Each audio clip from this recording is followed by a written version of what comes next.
Welcome to the Nourish Child Podcast, a show about childhood nutrition, feeding kids, and dealing with the ups and downs of growing a healthy child. Here's your host, registered dietitian and childhood nutrition expert, Jill Castle. Hi, everyone. Welcome back to the Nourish Child Podcast. Jill here, and today I'm joined by Dr. Cara Palmer, who is a developmental psychologist with more training in clinical child psychology and behavioral sleep medicine. And that's what we're here to talk about today is sleep and your children. Cara is currently an assistant professor at Montana State University, where she directs the Sleep and Development Lab. Her research focuses on uncovering the reasons why so many kids and teens do not get enough sleep and on the daytime psychological consequences of inadequate sleep. Welcome to the show, Dr. Palmer. Thank you. Thanks so much for having me. I'm excited to be here. I said this to you before we started recording, but I've been working on a book project and I came across your research while I was writing the chapter on sleep. And I probably invited you on the show back in, August or something. I'm so glad that we finally were able to coordinate the dates and get you here. Tell us a little bit about yourself before we dive into sleep. Yeah, absolutely. Yes, I could talk a little bit about my background and how I ended up sort of in the position I am in now and doing the work I'm doing now. And it's kind of funny. I actually started off my career not really being interested in sleep and not really thinking too much about it, although I personally was a terrible sleeper. So I probably should have thought more about it than I was. But I really started off my career interested in mental health and kids and teens and how certain kids go on to develop things like depression or anxiety. And I was really interested in that process. Mm-hmm. And so that's really where I focused a lot of my training when I started off in graduate school. And what was so striking to me as I was starting to conduct research in that area was just how there's such huge differences across kids and how they really kind of respond to these different emotional events in their life, like how they cope with stress, how they respond when good things happen to them. Mm-hmm. And then not only that, but also just like the same kid, like day to day can be totally different, right? And I think all parents can relate to that, right? You have a child who's like wonderful one day and the next day it's like, who are you, right? And so that was so fascinating to me. And I just found myself with so many questions as to how this happens. And, on a whim, I was finishing up grad school. I needed a job and somebody was hiring for a position on, they wanted somebody to help with a project focused on emotions and sleep and mental health. And I knew nothing about sleep, but I knew a lot about emotions and mental health. And so I applied and kind of just stumbled into this position. And the rest is kind of history. I just was so fascinated with how much sleep actually really matters for our daytime experiences and, those daily fluctuations where you have a kid who goes from being like totally calm and, can handle everything that life comes at them to the next day being total opposite. I was just fascinated with how much sleep really explains a lot of that. And also just fascinated about how little we still know about sleep, despite doing it for a big chunk of our lives. We spend a lot of time sleeping. So it really feels kind of like the last frontier in terms of like the human experience and understanding that. So the rest is history. So now that's really where most of my work focuses on is sleep and why so many kids and teens really struggle with their sleep and what happens when they have a bad night of sleep the next day. Yeah. So, well, tell us, and tell my listeners who are mostly parents and pediatric professionals, what is sleep? And, you say it might be the last frontier or maybe an area of health that gets overlooked. I'm particularly fascinated as a pediatric professional in how it helps children. But let's get sort of like that bird's eye view. Like, what is sleep? Why do we need it? What's the purpose? Yeah, I think that's a great question. And, that question of like, what is sleep? I think it's a question scientists are still even asking. But, we do know now, previously we used to think that like, okay, your body's just kind of shut off, right? It's a time to recharge. But we know that there's actually a lot happening while we're sleeping. It's not just a time where, everything's shut down. And actually, if you look at like brain waves when people are sleeping, there's some times when we're asleep where our brain's actually like just as active when we're asleep than when we're awake. And so we know that there's a lot happening. And we think that, it serves a lot of really specific purposes that help us with our daily life. Which is a good thing because, again, we spend so much time doing it. The average person will spend, a third of their life asleep. So it's good that it serves some sort of useful purpose, right? If we spend so much time on it. And for kids, right, who need a lot more sleep than adults, they're spending even more of their life sleeping compared to their kind of waking daytime activities. So so we think that it's just so important for a lot of aspects of our physical health. We know that people and kids and teens who don't get adequate sleep have a lot more physical health problems. They're more likely to get sick. But a lot of where my work focuses and where we're learning more and more over the last several decades is just how important it is for psychological functioning as well. So if you think about, a kid's ability to do well in school and pay attention and remember and learn the things that they're talking about at school, like it's so important for that in terms of things like emotions, like I mentioned, right? And our mental health and how we cope with stressors and how we respond to the exciting good events in our life. We think it serves some critical functions for that as well. Yeah, it is. It is really fascinating. And I think that's what really drew me to your research was this connection to emotional well-being. I think we all sort of like, I know as a dietitian, I've always known that, growth relies on good sleep, right? Because growth hormone is sort of secreted during your sleeping hours. And that's when your body grows, when it's sleeping. That's always sort of been in my mind. But this idea that there's emotional and mental health and other psychological benefits to sleep. Let's sort of unpack that a little bit, if you will. Yeah, absolutely. So there's a number of research studies that have really found this really strong connection between, kids who have sleep disturbances. So either not getting enough sleep or having a hard time falling asleep or waking up a lot throughout the night. And, the presence of mental health disorder symptoms like depressive symptoms or anxiety symptoms.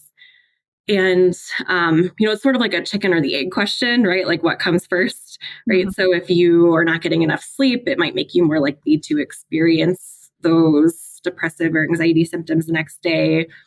But at the same time, if you're depressed or anxious, it might be harder to fall asleep, So it's sort of a double-edged sword there. But, there's a number of studies now that have started to track kids over time to see which one comes first. And they both certainly influence each other. But it seems like in a lot of cases, for a lot of kids, the sleep problems really seem to start first. And so you see that kids start to struggle with their sleep and then they start to develop these symptoms over time. And so, that really begs the question of like, well, why is that, right? Like what is happening the next day? What is happening to their emotional well-being in ways that might make them more prone to developing these mental health disorders as they get older, or even if they don't develop a full-blown mental health disorder, right? If they're still experiencing, symptoms here and there, right? Like, are there ways that we can maybe try to prevent that or see, what is kind of that mechanism that's like linking those two? And so, a lot of work is now focusing on kind of these social and emotional effects that happen when you have a bad night of sleep. And so there's a number of studies, a lot of them are in adults, but, more and more are being done in kids and teens, and effects seem, largely similar, where if you don't get enough sleep one night, the next day, your emotions and your, ability to interact with other people is just severely impaired. Mm. And one thing that I find really fascinating too is that, if we look at the types of emotional experiences we have, we kind of, we can lump them kind of into two broad categories, right? Are you experiencing negative emotions like fear, anger, that sort of thing? Or are you experiencing good emotions like excitement, joy? Do you feel peaceful and content? And it seems like, poor sleep impacts both negative and positive, but the strongest effects that we see, especially for kids and teens, is to our positive emotions. And so kids and teens who are not getting enough sleep, it's really that they're just not feeling as good as they would otherwise. So when these good things happen to them, they're just not reacting as strongly as we would want to, right? They're not enjoying those good things as much as they would otherwise. And so we think that's what's really kind of increasing this risk for mental health and kind of overall, issues with emotional well-being. If you have 1 or 2 nights of bad sleep and you don't feel great the next day, that's okay, right? You can probably recover from that. But when you have these kids who are struggling with their sleep for months or even years, right, it turns into this kind of pattern of how they interact with the world and how they process emotional things that happen to them. And that's when we start to see that these kind of response styles get a little bit more ingrained. That's so interesting. So that sort of leads me to the question, which kids are really experiencing these longer periods of disturbed sleep? Yeah, that's a great question. And that's, something a lot of my work is starting to focus on is like, well, who are these kids, right? So we can target them and try to fix these sleep problems before it turns into these other psychological issues later down the line. And what we find is, there's a huge percentage of children who struggle with their sleep. And I think the causes for that are probably different for different kids. So it's not an easy answer. It's not one size fits all. Right. It depends a little bit on the specific age you're looking at, but for elementary school age kids, I would say anywhere between like 30-40% are struggling with their sleep. Wow. So a really, really large percentage. Wow. Yeah. And this is something that I think a lot of parents know. And, for me, I have a younger child. I have a 2.5-year-old. And gosh, there's something about the first couple years of having a kid. Like the first thing that parents want to talk to you about is sleep. Like they're like, oh, you have a baby? Like, how are they sleeping? Like that's because people want to commiserate, right? Everybody's struggled through it. And, a lot of kids outgrow those first couple of years of, not sleeping. But a lot of kids don't. In some of the studies I do with parents, we ask parents, I typically work with kids in my research that are in elementary school or middle school. And, ask parents, at what age did your child start sleeping through the night? And there's a lot of parents that say they never did. Like we're still here, like we're still struggling. And so I think this is just a really common problem that a lot of families are dealing with. There's a lot of different causes for it. So again, yeah, it's not one size fits all. So what does not sleeping look like? Like, what does that look like really? I raised 4 kids and I personally love my sleep. Like it's a priority for me to get sleep. Mm-hmm. And it was a priority for me to get my children to sleep because my sleep was so important to me. I didn't want to be woken in the middle of the night, right? Yes. I know how it impacts my sort of function the following day and how I feel. And so I, knock on wood, lucky, cross my fingers, whatever, my kids all slept well and slept the night and are still good sleepers and they're young adults now. However, So for me, I'm coming from a place like I didn't really experience that. So I'm curious, like, what does that look like in a toddler, preschooler, school age, middle school kid? What does that look like to not sleep? Yeah, it takes on slightly different forms as kids kind of move through, like childhood and into the teenage years. But one thing I think that's important is that it's, a lot of times when we think about sleep and how important sleep is, we often just think of like, how much sleep are you getting, right? Like, what's the number of those hours, right?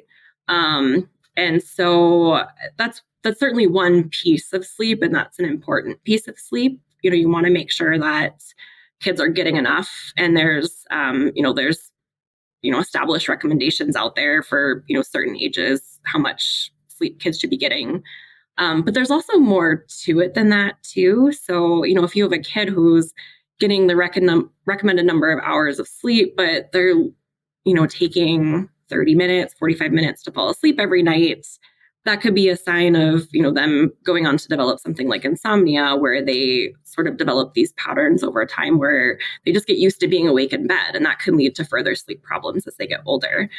Same with kids who wake up a lot throughout the night and have a hard time going to sleep. Even things like the time that they go to sleep. So if you have kids that are going to sleep too late, even if they have the opportunity to sleep in, right? Or if their sleep is happening at different times on the weekdays and weekends, all of that can kind of disrupt our sort of like natural circadian rhythm that our bodies have. And that can really get in the way of establishing good sleep routines and good sleep patterns, and can affect a lot of our, aspects of our physical health, metabolism, those sorts of things as well. So I think it's more than just sleep duration. And so it's important to kind of, when you're thinking about your kids' sleep and thinking if they're a good sleeper or a bad sleeper, just really kind of thinking about all of those pieces. And, one thing we find though in our studies is that there's a lot of parents who think their kid is sleeping fine because they go to bed at a certain time and they wake up at a certain time, and that kind of fits in with that number of hours that they think they should hit. But their sleep isn't restful, or they are waking up and parents aren't aware of it. And I think that's something that's important to note as well. And, it's not easy for parents to know that, right? It's not something that they're aware of because they might not be in the room when their child's sleeping. But one thing that parents can do is really look at how their kid is during the day, and that can give them some insight into whether or not their kid's getting enough sleep. So if you have a child who is like fidgety or has difficulty paying attention, sometimes that could just be that they're not getting enough sleep. And we've had that happen before, where kids come in and their parents like, I don't know, maybe they have ADHD, right? And it turns out the kid's just not sleeping enough, and the parent thought that they were. And so it's really kind of an easy fix in those cases. And so I think that's something important, is to kind of look at their daytime behavior. Or if you have a kid who's falling asleep quickly, right? So like in times and places they shouldn't be. So like if you have a kid that falls asleep in the car when you're driving, or falls asleep watching TV, or, that's a sign that they're probably not getting enough sleep when they're supposed to. And so kind of paying attention to those cues, even if you think that everything that's happening at night is what it's supposed to be. Are there other signs during the day that might indicate a child is not getting enough sleep? So I think those are kind of some good rules of thumb. So if they seem kind of sleepy during the day, kind of, again, that like fidgetiness or like difficulty paying attention, I think that's certainly worthy of like looking into it more, paying more attention to their sleep, or kind of that like, that blunting, right? So again, if kids are not getting enough sleep, right, they might just feel like the good things that are happening just aren't as good as they should be, right? So if you notice that your kid's like not reacting to something that should be exciting, like that could be a sign maybe too that there's other things going on in terms of their physical health with their sleep that's affecting that kind of emotional health. So I think in those scenarios, it's certainly worthy of taking a step back and thinking about your kid's sleep schedule and what it looks like, and maybe even just asking kids in the morning, right? Like, how did you sleep? But like really asking more specifics, right? Like, did you wake up last night? Like, how do you feel right now? Like, do you feel like you have energy this morning, or do you feel like you need to go back to bed? These are all things that might indicate whether or not a kid is, really feeling rested when they wake up. I think it's so interesting that you said fidgety and not paying attention, because I think today, in this day and age, we tend to pathologize that and go straight to ADHD when it might just be sleep. Yeah. And I think in some scenarios it could be. And there's certainly lots of kids who do have ADHD, right? Like it is something that's underlying, but there's plenty of kids that when they have a poor night of sleep, it mimics ADHD type symptoms. And it tends to be more transitory, right? So it is when they have a bad night of sleep. But again, when you have kids who persistently have bad nights of sleep, it can mimic that and look like that over the long term. And it's really, going back to this idea that when kids get a poor night of sleep, they don't experience these good things in the way that they should. What you see is that different kids react in different ways. So some kids just feel kind of like down and, again, like just kind of like blunted, and their emotions are just kind of flat. But for other kids, it's almost like, okay, I don't feel good right now. So it's almost like they have to do more things to feel good, right? They have to try harder. And so that might look like acting out, or, doing things that maybe are a little bit risky or dangerous, because those things are rewarding for kids, right? They feel good. Yeah. And so it might, again, kind of mimic some of those like hyperactive behaviors that you might see in ADHD, but really it's that this kid is tired. And, because of that, they need to do things to kind of feel better to compensate for that. Very interesting. Very interesting. Also, too, I know that children with obstructive sleep apnea, have you done any research in that area, or are you familiar with, because I know that definitely interrupts sleep, right? Absolutely. Yeah. And I personally have not done a lot of work on sleep apnea in kids, but, there's a lot of great scientists and, medical professionals out there focusing a lot on pediatric sleep apnea. And I think that's another thing that parents can pay attention to as well. If you have a child who's snoring, for example, not, a lot of kids snore when they're sick. That's pretty normal. But if they're snoring on a regular basis, if their snoring is loud, right, those are usually some signs that maybe there is some breathing difficulty going on. And for some kids, especially for younger kids, sometimes it's an easy fix. Sometimes it's just getting their adenoids removed, and that can fix the problem. And you see when kids, have that operation, like their behavior changes too, right? You see some of these other issues, like all the puzzle pieces start to fit into place, and it fixes a lot of problems. But for other kids, right, it might be some other factors that are causing that. And so it's certainly worth getting checked out. Kids change a lot. Their nutrition needs, eating habits, and food preferences do too. So much so, it can be hard to keep up.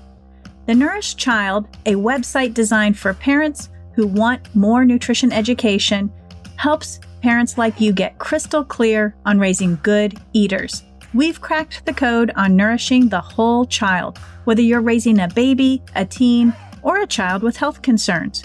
Our nutrition school and parent education programs help you get the inside scoop on food and nutrients, positive food parenting, and building self-motivated, autonomous kids who are good eaters. Visit thenourishedchild.com today.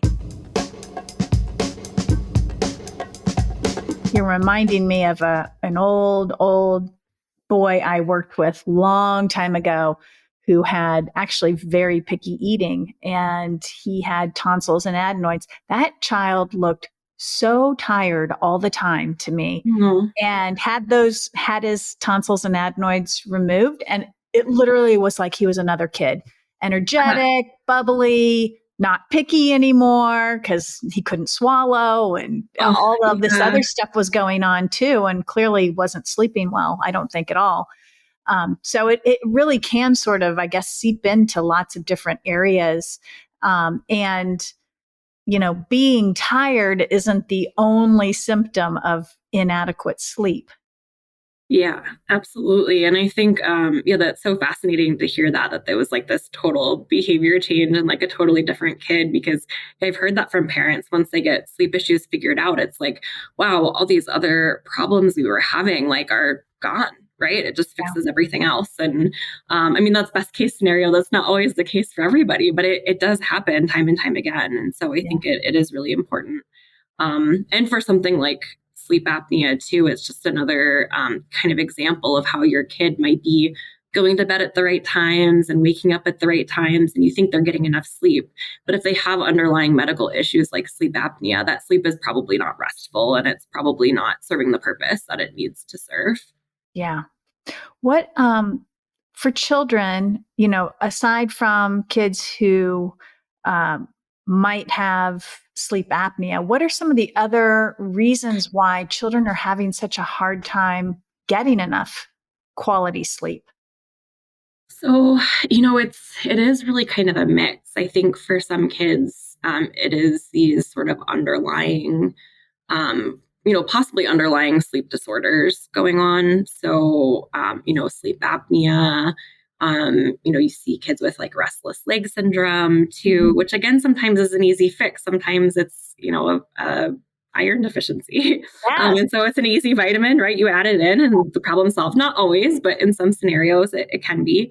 Yes. Um, and as kids get older and start to hit puberty, one really common thing that we see as kids move into those teenage years is just a delayed sleep phase. So, one thing that, for all of us, regardless of our age, as we get to nighttime, our bodies start to release the hormone melatonin, which makes us sleepy and helps us fall asleep.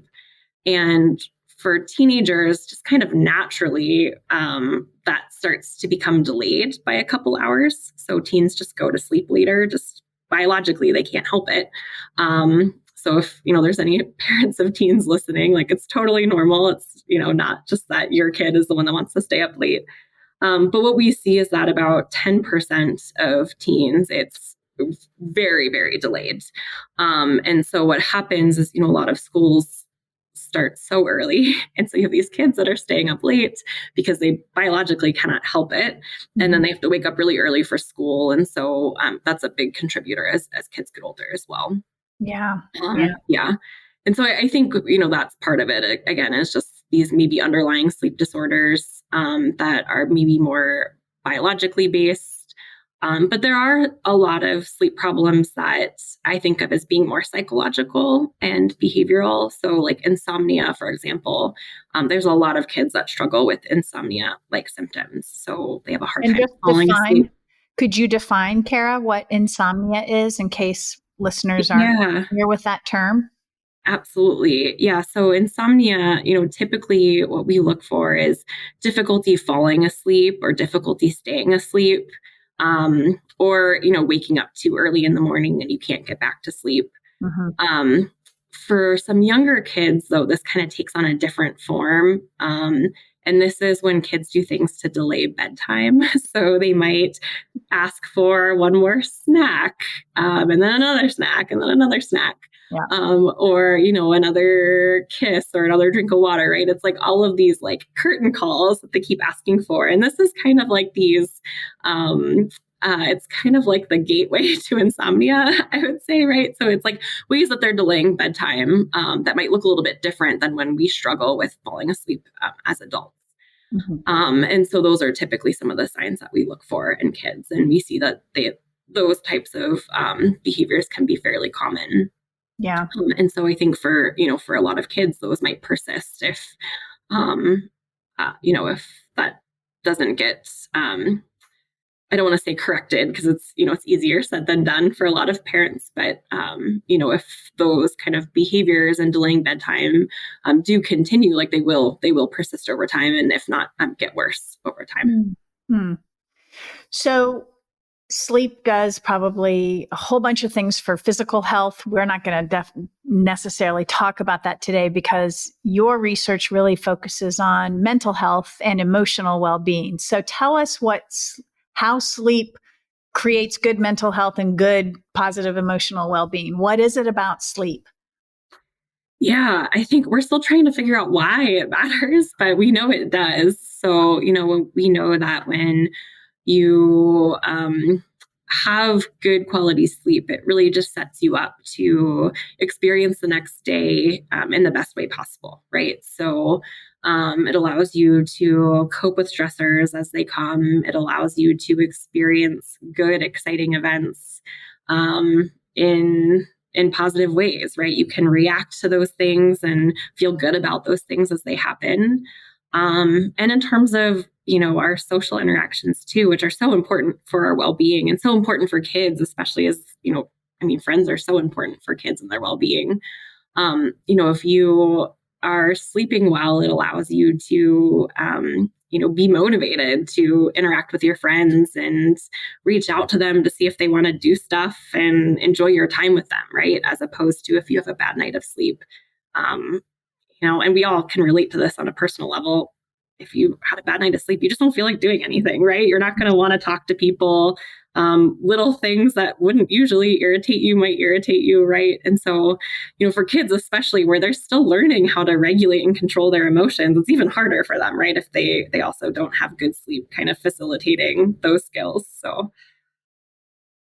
So walk us through sort of a case scenario where a child might not get enough sleep. It begins to impact their emotional regulation.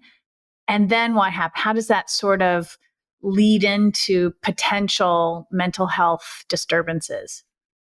Yeah, that's an excellent question. So, I think for, this large percentage of kids who, they are struggling with their sleep, for some, this is persistent, right? It is something that happens most nights. It might continue for months or, again, even years. And, typically what we see is that, again, these kids might react in different ways to this lack of sleep. So some kids might just feel just bleh, right? Like nothing feels good and they just feel kind of like down and flat and sad. And that might lead to some of these experiences of like depressive symptoms over time, right? That just becomes their sort of pattern of responding over time if they can't really fully enjoy these good events. And, if they're not really living life and experiencing life to the fullest because they're tired all the time. And for other kids, right? So that experience of like just not feeling good, they might do things to seek that out in other ways, right? So they might act out, they might do things that feel kind of rewarding and exciting, but maybe are a little bit risky or dangerous to try to compensate for these feelings that come along with poor sleep. And, as kids get older, that might look like substance use or other sorts of risky behaviors, right? Because they're trying to capture these feelings that they're having a hard time experiencing because they're tired. And so I think, over time, again, right, these become these sort of behavior patterns that kids get used to, and they, they sort of get stuck in these patterns over time. Yeah. Yeah. It's so fascinating. And then that can, impact their social experiences, the magnitude, I guess, of their emotions. Yeah, absolutely. Absolutely. Yeah. Yeah. So, again, just generally just feeling bad things more, not feeling good things as much as, we would like, and really just struggling with kind of those social interactions. So having more conflicts in their social relationships, not enjoying the good parts of those social relationships as much as they would otherwise. Yeah. Yeah. And what's so interesting is that I don't think that many of us would pinpoint sleep as a big, feeder, if you will, for that. No, I don't think a lot of people do. As again, as much as people know on a surface level that sleep is important, I think the understanding of how much it truly sort of infiltrates every aspect of our daily life when we're awake, I think that's something that a lot of people aren't aware of. Just again, kind of the magnitude of that. With your researcher's hat on, for listeners out there, for parents who are, might be thinking, gosh, I'm not sure if my kid is getting enough sleep or not. What can parents do, from a practical standpoint to help their kids get the sleep that they need? And if they suspect that they're not, and they've tried to improve the sleep, where do they go and find help for that? Yeah, I think, for parents, again, as we've talked about already, a lot of parents aren't necessarily aware if their kid's getting enough sleep, right? They know that they're in bed for the right amount of time, but that's, the extent of what they know, simply because it's hard to know what's happening while their kid is sleeping. And so, focusing on some of those daytime behaviors, like if you have a kid who is struggling emotionally or is struggling with things like attention or struggling in school, I think it's worth taking a closer look at their sleep. And there's some great resources online. So like the American Academy of Pediatrics, they have like healthychildren.org. They've got some great sleep resources. Sleepeducation.org is another good resource as well, where parents can, they can look and read more about some of the signs that maybe their child's not getting enough sleep, and some things to try at home. Because I think, a lot of sleep problems don't necessarily need like a full-on medical intervention to start with.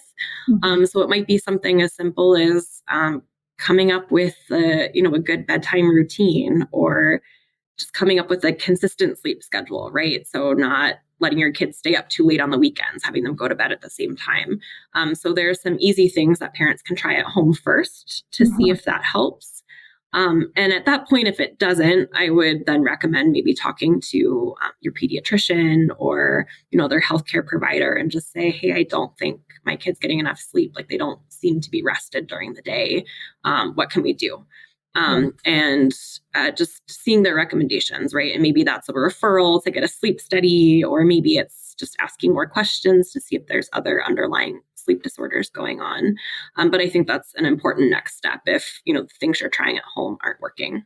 Yeah, that's great advice. And it's joggled, what I did with my own kids when they were really little, and this is going to date me perhaps, but we Ferberized them. And that was the thing back in the 90s. It was like, get your child to sleep through, if they're having a hard time calming down and getting themselves to sleep, you just sort of reassure them that you're there, but you're not like moving them, getting them out of the crib. Or, is that still a thing? Are a lot of the sleep A, is that still a thing? And then B, are a lot of the sleep problems sort of, I guess, established in that first year of life?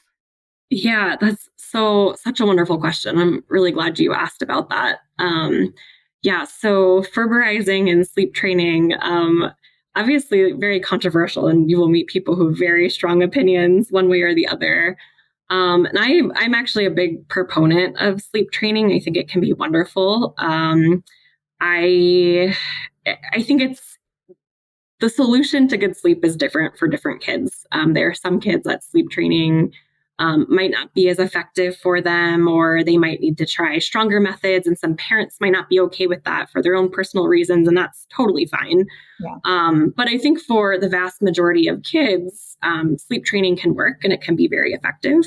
You want to do it in a way that's appropriate. I think you want to make sure, an infant is old enough. So I would say like 4 or 6 months, usually, when they can start to learn how to, calm themselves down and regulate a little bit, right? Those skills are still, they're still slowly being learned, right? But they have the capability at that point to start doing that.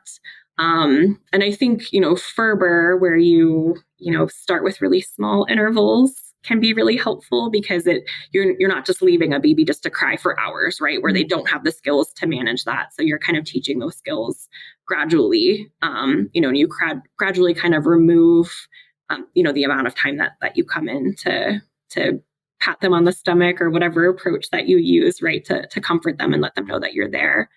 And research generally shows that, sleep training like that during those, early years can be effective and it works. And there's no real strong evidence that shows that there's, any impact on, your baby's attachment or their emotional health. If anything, getting better sleep is better for them, right? If they're sleeping through the night. And so in terms of the concerns that people have about, them ruining their kid emotionally or destroying their bond with their kid because, they were crying for 5 minutes, like that's not really supported by research. It can be a really effective tool. And again, it doesn't work for every family, but I think it can be very effective. And, if anything, actually, there's some research that shows that when parents are overly involved in their kids' sleep early on, like, around a year or so of life, it can actually perpetuate some sleep problems. And, part of it is that sleep is a behavior, and just like any other behavior, we have to learn how to do it. And so any way that your child learns how to sleep is going to be the way that they know how to do it.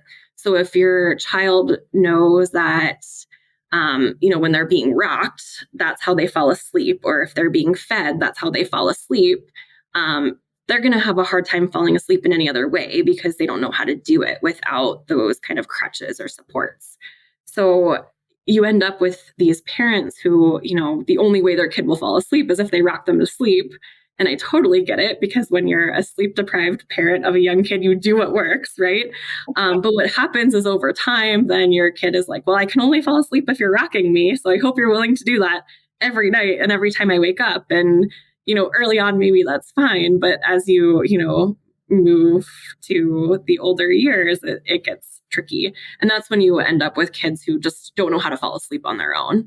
And so it's hard to fall asleep at night, or if they wake up in the middle of the night, it's hard for them to get themselves back to sleep because they haven't learned those skills about how to do that on their own. So I think teaching kids those skills in developmentally appropriate ways can be such a useful tool. I'm so glad you said sleep is a behavior, because I believe it to be that as well. And it is so true with any health behavior. Parents have to be sort of at the helm, guiding and teaching their children the behavior that they want them to have, right? Absolutely. Yeah, absolutely. And I do think, getting those skills early on is incredibly valuable. It doesn't mean that kids can't learn it later. There's plenty of adults who still struggle with sleep and don't know how to sleep. Plenty of adults can learn it, but it is a lot easier if you have those skills from an earlier age. Yeah. Yeah. I know. I always am amazed. I mean, even my husband he does not need as many hours. He says he doesn't need as many hours as I do, but like, I'm a 7 or 8 hour girl. Like, I am good. I'll wake up on my own. But, some people do need less. And that's, of the research that I have done, that's not necessarily a bad thing for some people. Some people do fine with less. Again, it's this very individualized things. And this is adults we're talking about right now, not necessarily children. But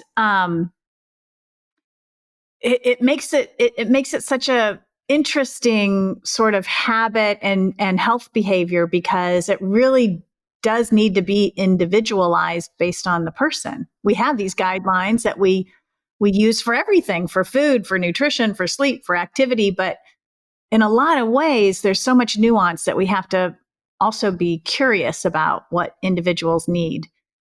Absolutely. And I think, if you look at the recommendations for the amount of time that kids should be sleeping each night, the American Academy of Pediatrics has recommendations that are based on research, and I think a great kind of starting place. But if you look at the numbers of hours they give, it's still a pretty big range for kids. Yeah. And it really does depend on the kids. Some kids just need less sleep, and some kids need more sleep. And so I think knowing that about your kid and knowing what amount that they, operate best on is a really useful tool. And just also knowing too, if you have multiple kids, it might look different for different kids, even within the same family. And just being really sensitive to that, I think, is helpful. And that's where paying attention to how they are during the day can be really useful in deciding whether or not you think that their sleep is okay or not, because you might have two kids that are both getting, 10 hours of sleep, but that might be enough for one kid and not enough for another. Yeah, very good point. Well, I love this conversation, and I just want to end it with thanking you, but also allowing some space for you to say or share any other piece of information that perhaps we didn't cover. Yeah, I mean, I think we talked about a lot. And like I said, I hope this is helpful for listeners and for parents who, even if they don't think that their family's struggling with sleep, if they're struggling with any other daytime psychological issues, maybe might not be the answer for everybody, but maybe this is the answer for some.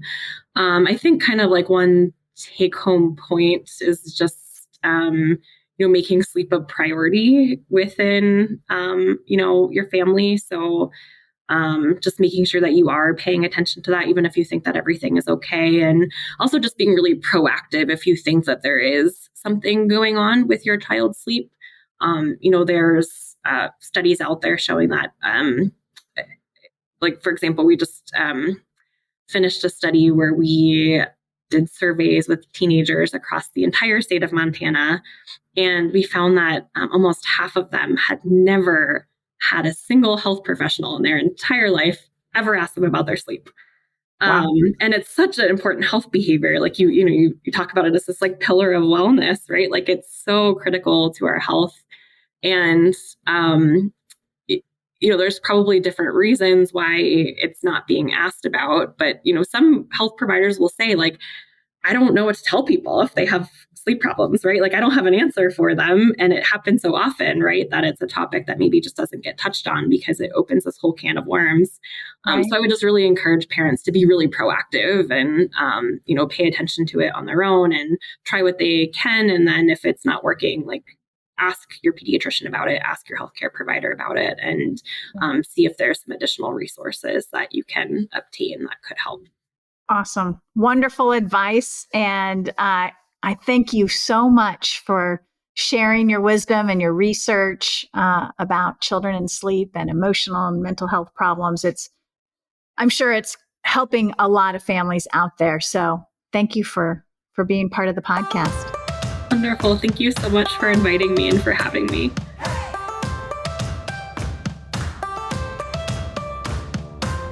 Thanks for listening to the Nourished Child Podcast, where the #1 goal is to help you grow a nourished child inside and out.